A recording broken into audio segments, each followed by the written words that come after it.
Hello, everybody. Welcome to our webinar today. I'm super excited about this and that I have Ramona, one of my friends here, who is just an amazing expert at getting a lot done, eating healthy, managing family and work and all of that. And she has some great money saving tips, time saving tips on how to eat healthy and really incorporate a wellness lifestyle within our families.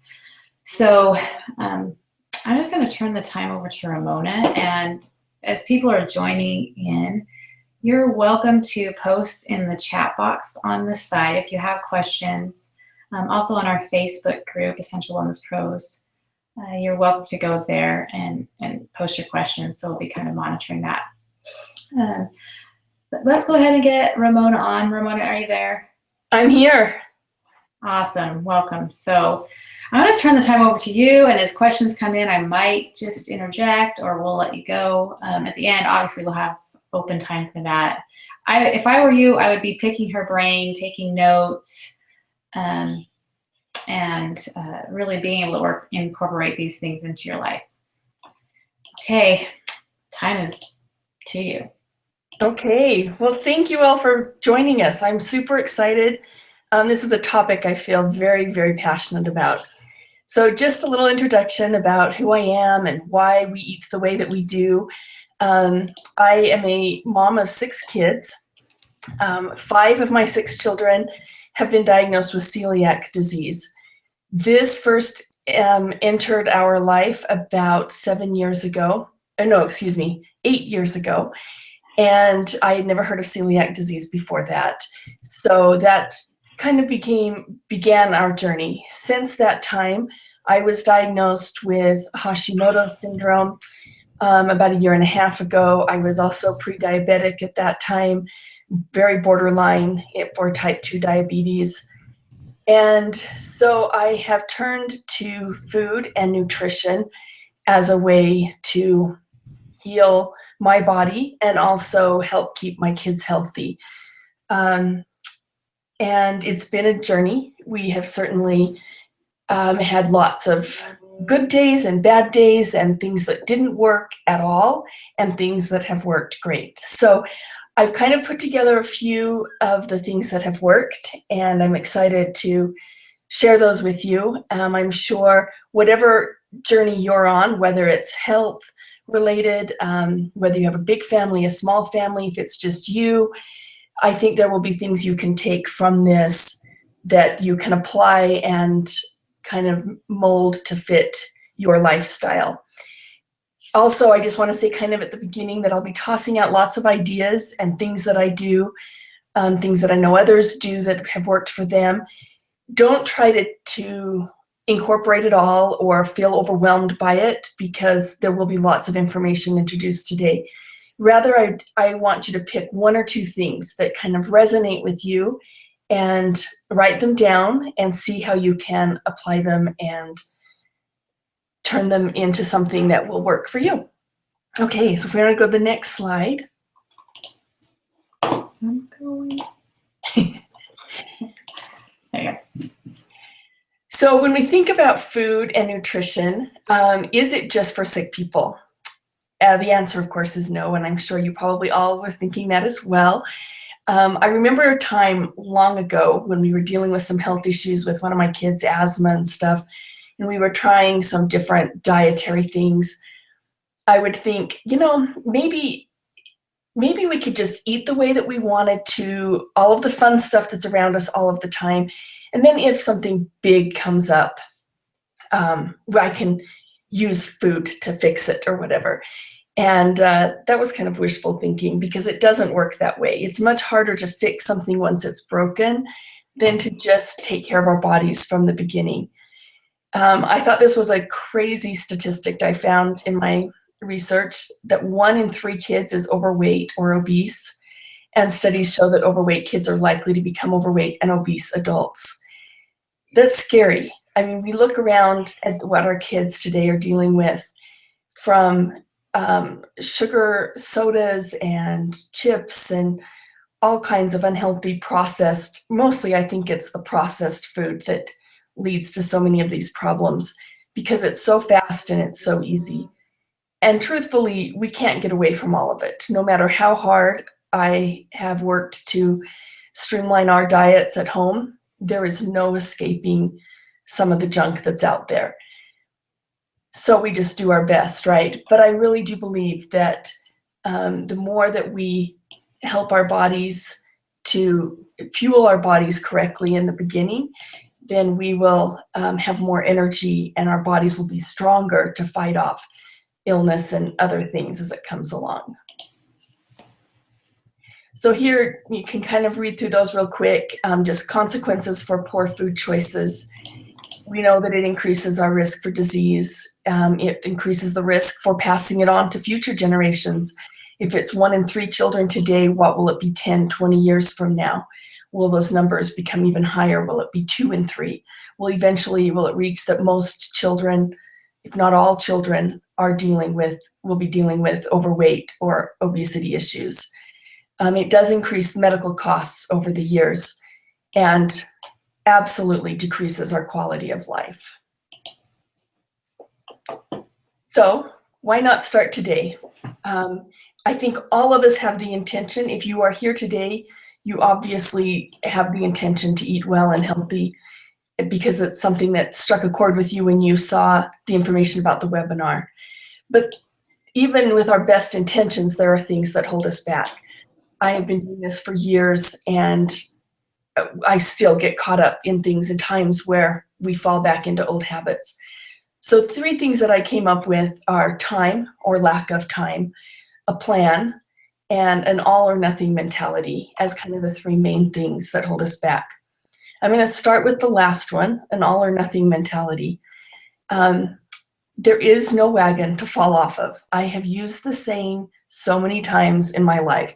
I just fell off the wagon, I got to get back on. I put this picture here because it's a very outdated wagon. We don't use these in our day. We don't see them traveling down the road. So let's just get rid of that whole mentality. There is no wagon to fall off of. If we eat healthy even 50% of the time, it's better than 40% or 10% or not at all. So every effort you make towards eating better for your family is a good thing. Don't spend time or energy beating yourself up because you ate really well for 3 days and then, hit McDonald's drive-through on the way home and you feel like you got to start all over again. No, you are doing great no matter where you start. And just having the desire to start is a great first step. So now that we got that out of the way, we are going to go on to creating a plan. And it really is that simple to create a plan. It doesn't have to be anything complicated. For me, I plan once a week. I have a Google Doc that I use to put everything down on, and I just tweak it. And the great thing about it is because it's a Google Doc, I can share it. I share it with my husband because he does my shopping for me. So I'm kind of lucky that way. And so I can make the changes on my computer, share it with him. He pulls it up when he gets to the grocery store and everything's there. And we've kind of worked a way that works for us. So I want a copy of your Google Doc. I can post that. It's nothing fancy. No, I think that would be nice to see an example of what you do. And then obviously we could tweak it to fit our, what we eat or where we shop or whatever. Yeah, absolutely. We're going to add that. Maybe in one of the blog posts we talk about at the end. Okay, fabulous. Thanks. And also with that, long ago I started off in trying to develop this plan, and I would do a very specific menu for each day. And that works for some people, and that might work best for you. Great. But I could never get it to work for me. Partially because I can be kind of picky when it comes to eating. And if I'm not in the mood for it, and it doesn't sound good that day, if it's on my list, then I ignore it. Or usually what I would end up doing is I would just talk my husband into going out to eat or something like that, because what I had on my menu list, I either didn't feel like cooking or I didn't feel like eating for the day. So once I realized that that method didn't work for me, what I ended up creating was more just target meals that I would want to eat for the week. I usually, in a 7-day week, plan about 4 dinners that I want to make for that week. 4 doesn't feel overwhelming to me, and it's something that I can prepare the stuff ahead of time. And then on the other days, we can either have leftovers or I prepare a lot of food just to have ready to go in the fridge. They can be easily warmed up when anyone's hungry. So sometimes, I would say probably 2 nights a week, we just kind of have a fend for yourself night.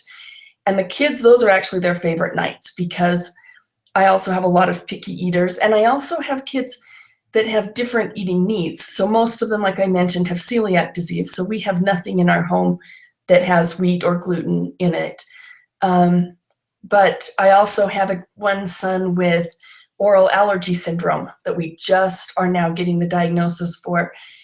But for years, certain foods, including fruits and vegetables, nuts, like healthy things, were making him sick.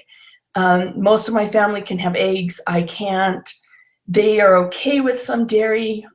I can't. So in order to kind of get around all of the different eating things, I just have lots of things prepared in the fridge that they can eat at any time. So with that plan, for that, what I usually do is I'll have 3 to 4 options for breakfast, 3 to 4 options for lunch, and then 4 dinners that we plan on for the week.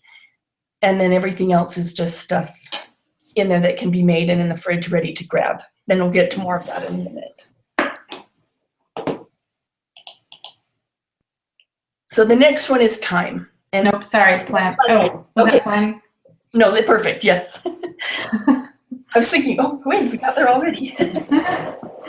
So some ideas that work for me, and again, see what works for you with this, is I schedule a shop and a prep time. As I mentioned before, my husband does my shopping for me. Sometimes he's not able to do it. And for years there were times when he couldn't do it. But we just find he loves to shop, and he loves to look for coupons and Google. I mean, oh my goodness, he knows every store that has a sale, and he price matches, and he loves that stuff. So I let him do it. And that gives me time to not be so worn out, because if I do all of the shopping and then the prep work all in the same day, which is what I like to ideally do, it can be extra exhausting. So if you have someone who loves to shop for you, great. If not, you can even do the shopping on the night before, and then the next morning do the prep work, whatever works. We try to do ours on Saturday. We both work from home during the week. But if you are a stay-at-home mom, it might be best to have one morning a week once the kids are in school that you drop them off and you go to the store, grab your stuff, go home and prep it, and by lunchtime, you are done for the week. It might work better to just cook one evening for a couple of days and do, maybe dinners one night, do snacks another night, and break it up that way so it's not overwhelming. And if this is all kind of really new to you, start with one night a week, especially if you are transitioning from a lot of just normal meals and you're wanting to incorporate healthy eating and you're worried that your kids might completely rebel. A great way to do that is to have one night a week as your experiment night. And you try one new recipe that's healthy on that night every week, and then let them vote if it's something they want to keep or never have again. And you can gradually incorporate those in until more and more of your meals are healthy. And a little bit along the topic of getting kids to eat healthy meals, I have heard a lot of people tell me, well, that's great that you feed your kids that way, but my kids will never eat that. In the beginning, my kids did not love our changes. And in the beginning, I did a lot of all or nothing. So I countless times would clean everything out of the pantry that was bad, spend several $100s at the health food store with all this healthy stuff, only have the healthy stuff available to them, and they complained the whole time.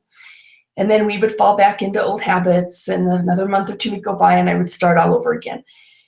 Over time, and as I gradually learned to not make it all or nothing and to just incorporate it and do what we could, I didn't realize how much my kids really were coming to like those healthy foods. And a couple of months ago, our oldest son was getting ready to go on an LDS mission, and the month leading up to him leaving was just crazy hectic. There was so much preparation. It was the beginning of summer.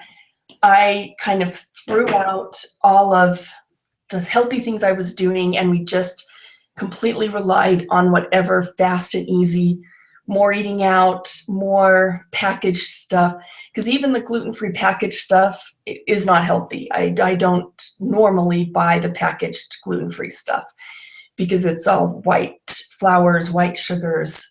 But over the course of that month, we did. And as he left and we kind of began to get back on track, my kids were so excited when I started cooking the healthy meals again. And it was the first time in our 8 or 9 years of this journey that I realized how much my kids, from my 16-year-old teenager down to my 6-year-old, really did love the healthy meals. My 6-year-old had almost completely stopped eating meals because I was making lots of casseroles. Those are kind of my go-to quick because that's what I grew up with, but they're not necessarily healthy. And he wouldn't eat, and he was just eating like apples, or I don't know, I was getting worried about him. As soon as I incorporated back into our plan and all of these healthy foods, he more than made up for it. He eats like crazy when there's cut up cucumbers in the fridge and eggs cooked. And so it was really a lesson to me how kids, even if in the beginning they're very resistant to it, keep doing it. Be consistent, incorporate it little by little, and you'll be amazed because they can recognize how much better they feel, even if it doesn't sound fun in the moment. Ramona, I think I was just thinking about this morning, and it's probably been about 2 years that we really started making changes. And that's just it. It took 2 years, and we're still making changes. And I think that part of that planning is having that long-term plan, a long-term vision of where you want things to be. And no, it's not going to be overnight. This is not like some get rich quick scheme, some lose weight in 30 days schemes. It's the same thing with changing the way that you prepare meals and eat healthy. Like if you have a long-term vision and you're just making those 1 or 2 simple changes that over time, they're going to stick. Like I grew up on Kool-Aid. There was always a jug of Kool-Aid. Well, in our family, my kids, they drink water. And that took, a change in my mentality of, like you could drink water? They crave water. So, but that was, it's just been step by step. And so long-term planning as well. Yes, absolutely. And again, that whole not giving up and not getting overwhelmed by it, but just consistent small changes add up a lot down the road. So now the last thing we'll talk about is time, because that seems to kind of be the big thing. None of us ever have enough time, it feels like, for all of the things we want to do and need to do in a day, in a week, in a month. So I have found for me the best way to save time over the course of a week is to combine as many activities into one time period as possible. And here's why I love my 2-hour prep time. And I do all of my week-long cooking in less than 2 hours. And that can seem overwhelming. So again, don't jump there right away. But what I have found by doing it that way is I'm not having to redo tasks throughout the week, even when it comes to cleanup. For example, if I'm making, if I've got stuff cooking in the oven, if I'm doing that on a daily basis, I might have meatloaf cooking in the oven, but I'm not going to just stand in my kitchen and wait for it to cook. Obviously, I'll be doing other things.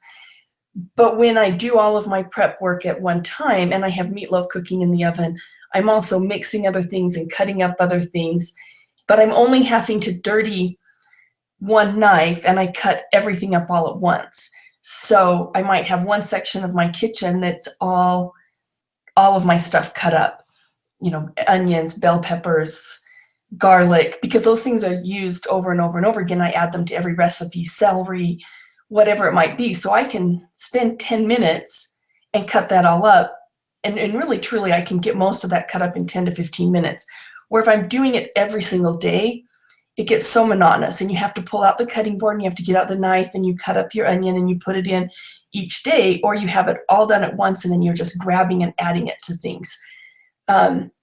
Also, because I do my prep work right after the shopping time, we don't put anything away. My husband unloads it all on the counter, and I start immediately with putting all of the meats where they need to be. So I usually cook a roast in the crock pot, a whole 1 or 2 whole chickens in my roaster, and then I have stuff going on in my oven.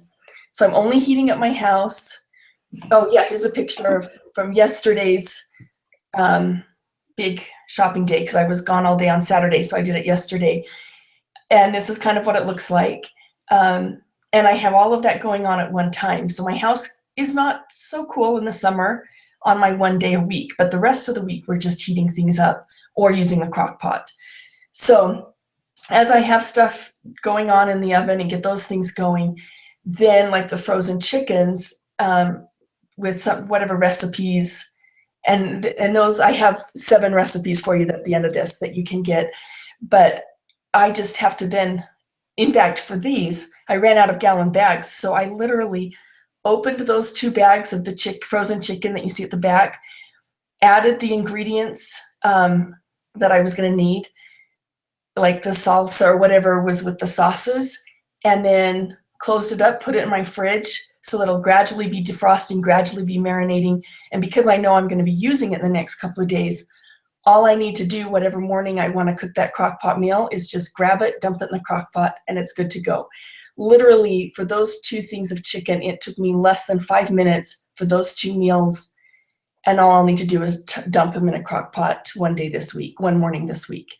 So it can seem overwhelming, but as you do it more, it gets really, really fast, and you find little shortcuts. And again, when it's all there and out, it just combines processes. So I used to do it a month at a time, but I personally don't really like that, because I found that it altered the taste and the freshness. And even when I tried it raw stuff, I don't know, I just never had a good experience by 2 or 3 weeks in still liking the taste of the food. So maybe I'm just extra picky. But for me, what works best is once a week. But if once a month works best for you, great. Or if it's just doing a little bit extra.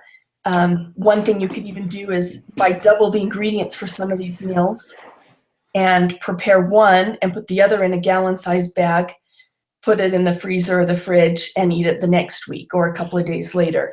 So lots of different ways to just be thinking of combining small activities that can add up to time down the road. Let's see. Let's do the next slide. I don't remember. Okay, so while I have stuff baking is usually when I mix things up. So this here is my meatloaf that I was mixing up. I usually do either a really big pan of meatballs or 2 meatloaves on my prep day, and they just bake while I'm doing all of the other work.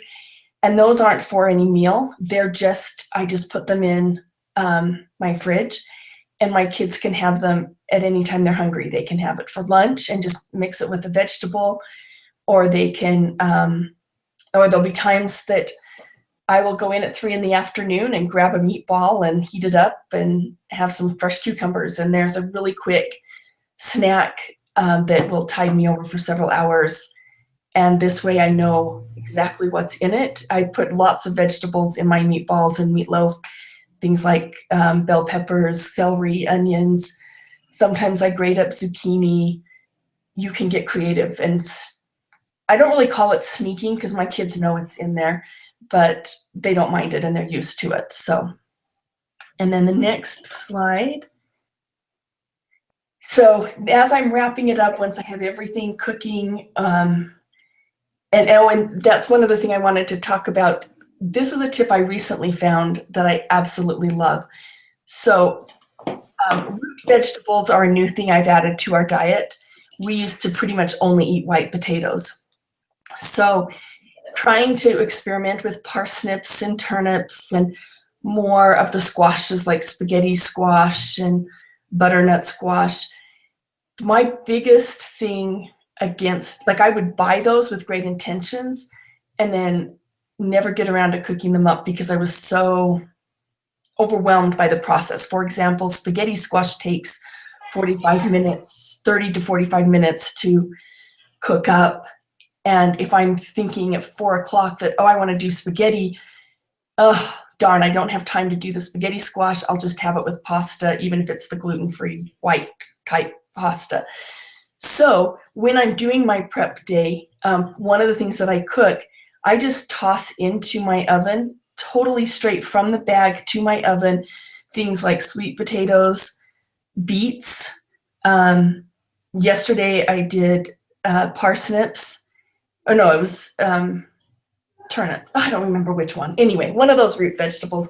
I just throw them in and let them cook while my oven's hot. And they're the last things that I do, so that once they've been cooking for about 15, 20 minutes, I just turn my oven off and leave and go back that night. Take them out. They're soft. For the sweet potatoes, I just put them in the fridge that way, and someone, when they're ready to eat them, can just peel it and mash it up. For the beets, so easy to peel after they've been cooked. I always used to try to peel them before, and they were hard, and now I do it after they're cooked and they peel right off, and then I just slice them up and either put them in a little bit of vinegar or just leave them plain. And my kids add them to salads or eat them plain. So, and the spaghetti squash, again, I just put on a cookie sheet, cut into fourths, put it upside down, throw it in the oven. Then I just, scoop it all out into a bag, and it's good to go anytime I want to have pasta or anything. So, sorry, I forgot to mention that little tip earlier. That's a new one, and I love the time that it's saved and how much it's added to our diet. So at the end, as I'm finishing everything up, that's when I cut up all of my fresh fruits and vegetables for the kids. And this is what, you go ahead and go to that screen.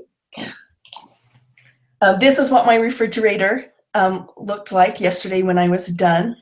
There on top. So my kids still drink regular milk. I have one son that drinks, he likes almond milk. The one thing in the front there, I make my own cashew milk for me because I prefer it over almond milk, but I do almond milk sometimes too. But I just leave them soaking in there, and then I can just, in my Blendtec, make it up really quick whenever I need milk. I usually have a carton of eggs that I'll boil as everything else is going on. I don't have to worry about putting them on the stove and forgetting about them because I'm right there doing all of the other stuff. And so my kids can just pop one out of the carton and eat it. And then the two containers underneath, one is fresh cut vegetables, and I just put them in little Ziploc, either snack size or sandwich size. And the other one is fruit. And there are also some muffins in there that I made. So my kids can just grab them whenever they want throughout the day. And then down below, there's like the meatloaves and the other bags of meat. With the whole chicken that I cook while I'm doing my prep work, once it's cooled off, I just debone it and put that meat in a bag. And again, that's just more that they can grab for salads, snacks, lunches, kind of whatever. The idea that I want to teach my kids, and even for myself, is to eat when you're hungry and to not go so long that your blood sugar starts to dip and then you overeat, and to eat balanced. So I'm always encouraging them, if you're going to have a bag of fruit or a little bag of vegetables, grab some protein with it. Grab a meatball, grab a piece of chicken. It's just really good. As I found with being pre-diabetic, if every time I eat, I pair it with a protein, it keeps my blood sugars a lot more stable. And I want those sorts of principles to be commonplace for my kids. I don't want them to have to learn it the hard way like I did. And just a note of how things have gone in the year and a half since I was diagnosed with prediabetes. A month ago, I had follow-up blood work done, and I am not even in the category of prediabetes anymore. There was nothing wrong with my sugars that would alarm the doctor in any way.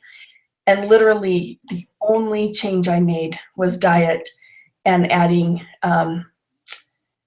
coriander essential oil every day. So those were the only 2 changes I made. I didn't have to go on metformin, even though I was very, very borderline. I think my numbers were 6.5 or 6.4, and one more 0.1 would have put me in the category of needing to take metformin. Now it's completely back off the charts down into the 5s. As for my thyroid, which Hashimoto's, for those that don't know, is an autoimmune disorder where the body attacks the thyroid and will slowly destroy the thyroid. I have not had to go on thyroid medication yet, even though I have this condition, because I've been able to stabilize my numbers by eliminating the foods that trigger the autoimmune response. In my case, it was after an awful elimination diet of learning what they were, so I can't have dairy or eggs, and gluten, of course, but that's also part of the celiac. So by eliminating those, I have managed to, and then I also add lemongrass essential oil to my thyroid every day. Those are the only things I've done, and it's been a year and a half, and I've still, so far, maintained those numbers. So food really does help a lot. Okay, so I think our last slide is, what is your takeaway? I want you to think about the things that I've talked about, and we're going to talk about questions too. And if you're listening to this after the fact or don't have a chance to ask the questions today, you can email me. Write down my email. I would love to respond and answer any questions that I can. You can follow us at discovernaturalsolutions.com. This is Stacy's blog. I work with her a lot there, and there are just tons of good resources that you can find there. And I also have my own blog at ramonabdesigns.com that you can check out that too. But I want you to take a moment before we get to questions, and I want you to think about one thing that really hit you today that stands out more than anything else, and write that down. I want that to be your takeaway that you can begin changing or implementing into your life today. There may be other things that you like, but focus on one thing for your takeaway for today. And then let's move on to questions.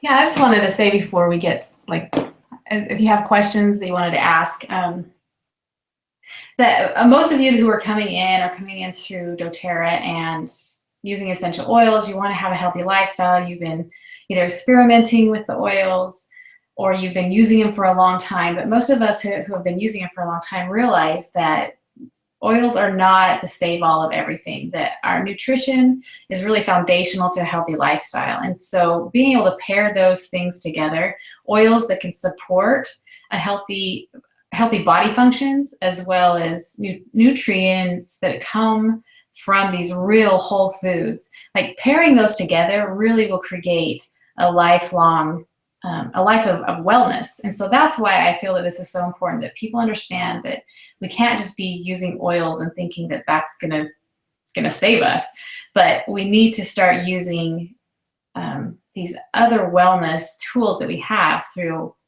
nutrition, through exercise, reducing our stress, reducing toxins, and the oils can support all of that. So I'll go over to the chat, but if you look, I think you can see Ramona has put together 5 snack ideas that you can go to. She has recipes there. If you want to click on that, it will take you over to the blog where you can just download the PDF. Also, let me pull up the other one. If you want some meal plans for the crock pot that are awesome, easy to do, you can click on this one here if it's there. And you can just go ahead and sign up and get that emailed to you. So makes it super easy. They're great recipes. Know those are available at discovernaturalsolutions.com, or you can click on them right now. And just as a heads up of what's coming up is that I've put together a 30-day challenge where we're going to be tying together the oils as well as meal plans that are based on real food, and they're really simple, and it gives you basic tools and guidelines for really implementing this into your life. Some of the benefits or side effects of eating this way is you're going to have a lot more energy. You're going to probably lose weight. You're going to be shedding toxins from your body, and it will slowly develop into habits for you that will create a lifelong journey in wellness. So that will be coming up in September. It's our 30-day challenge, and just know that if you haven't signed up to get our newsletter, that I would encourage you to do that, because we'll be sending out the messages through there. But it will go right along with all the stuff that Ramona's talked about as far as combining activities together so that you can save time, saving money, doing that, and creating new habits that will walk you into that, if that's something that you and your family want to do. So let me pop over the chat box and see, do any of you have any questions that Ramona can answer, whether it be about preparing food, different foods. It can even be about essential oils. She's an amazing expert at that as well. So I'll leave it for a couple of seconds to see if we have any.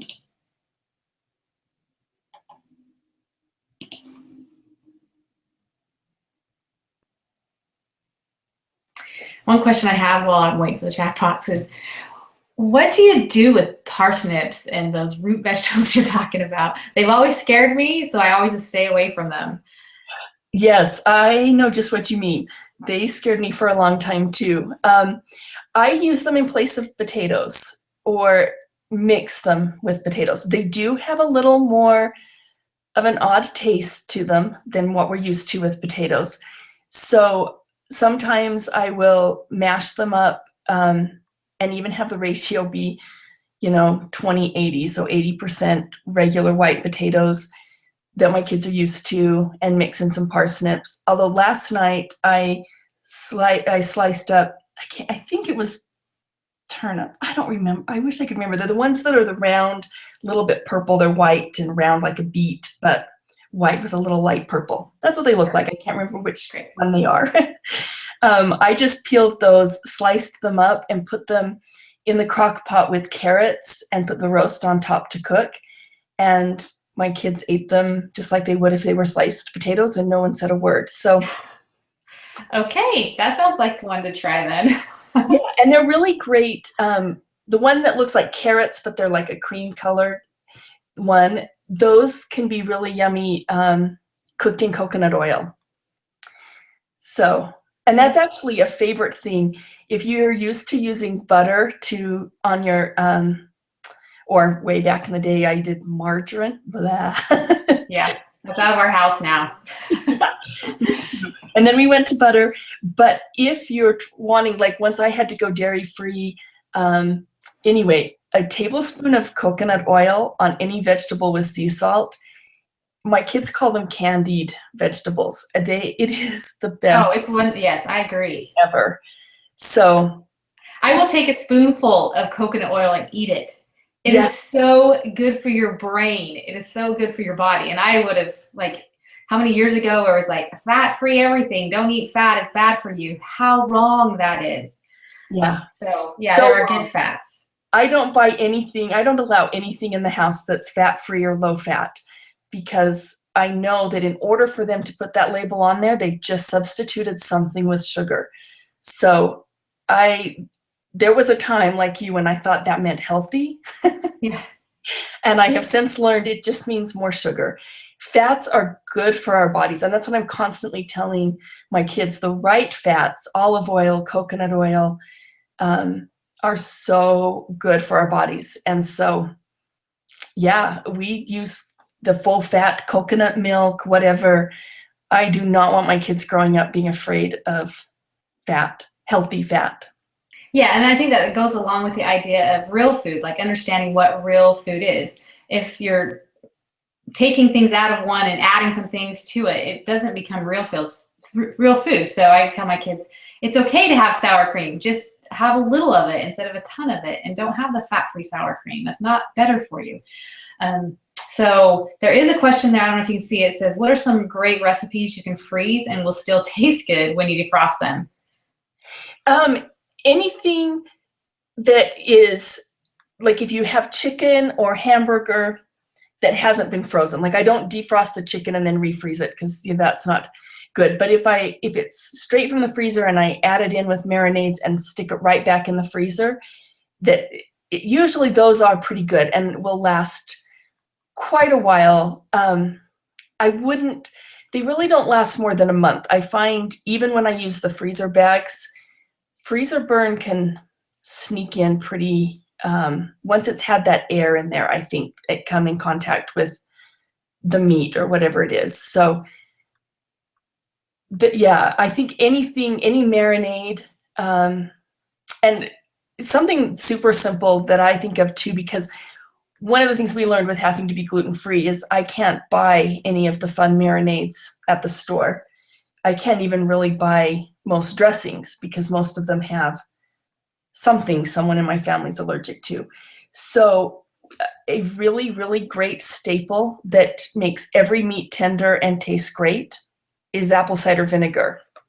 It's amazing. It will pull, if you have bone in whatever meat, if it's a bone-in roast or chicken, it will actually, as it's cooking, pull the minerals out of the bone, and which is a great thing. And I usually use, when I have bones left over, I will re-cook them in my crock pot with apple cider vinegar and water because it pulls all that nutrition out of the bones.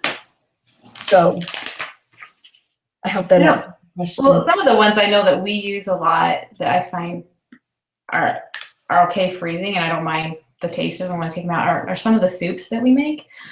Oh yeah. That I usually will put a big pot of soup, and my kids will only do leftovers once, and so freezing those has been helpful. Just pull it out on that day when you may not have as much time. We'll pull it out and do that. But I've also found freezing the parts of certain things helpful. So we do green smoothies in the morning. And we just cannot get through the spinach that we buy. We'll buy the big Costco organic spinach, and it just always goes bad, even with having 8 people in our family. So I started freezing it, even though the nutritional content will go down as you freeze foods. It still is better than either eating it rotten, going bad, not putting it in there. So some of those things you might think, well, what parts of this could I freeze? Like some people will freeze lemon, like lemon juice squares, or in the little trays, ice cube trays. You might put like your marinades and freeze them, so they're in just little pockets, and you just pop one out and put it in your recipe or something. That's true. I do that a lot of times with salads. I won't mix a salad even to keep in my fridge. If things are packaged, put in baggies as in separate things, they don't go bad as quickly, and I think it restores the. So the only things I really mix and put in are things that I would want, like as a marinade. But that's a really good point. Just they'll last longer in your freezer if they're individual things. Any other questions before we pop off? And if you have more, you're welcome to post them on Essential Wellness Pros or on the blog at Discover Natural Solutions, so we can answer those.